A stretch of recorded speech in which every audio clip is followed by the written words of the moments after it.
কিয়ামতের দিন নবী সাল্লাল্লাহু আলাইহি ওয়াসাল্লামের কাছে কোরআনে আছে, ফাকাইফা ইদা জিনা মিন কুল্লি উম্মাতিন বিশাহিদ ওয়া জিনা বিকা আলা হাউলা'i শাহীদা। নবীকে বলছে আল্লাহ, বন্ধু আপনার উম্মতের প্রত্যেকের আমলনামা আমি আপনার হাতে দেখাবো, আপনার হাতে, আপনার সামনে পেশ করব, আপনি দেখে কথা বলবেন আমার কাছে। সুপারিশ আপনি কইরেন, মানা নাই, কিন্তু আপনি দেখে করবেন।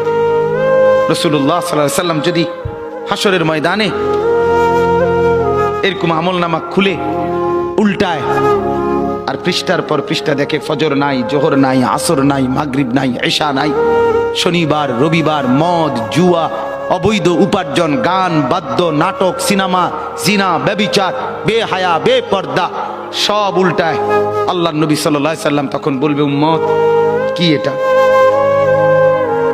উম্মত আমার 23 বছরের এত চোখের পানির কথা একবারও মনে হয় নাই, কি আনছো এটা আমারে? উম্মত তুমি জানো না আমি যে তায়েফের পাথরের আঘাতে পুরা পিঠ চালনির মতো ঝাঁঝরা বানায় ফেলছে আমার? শোনো নাই তুমি? আমারে যে উহুদের ময়দানে দান দান শহীদ করে রক্তাক্ত করছে, তুমি শোনো নাই?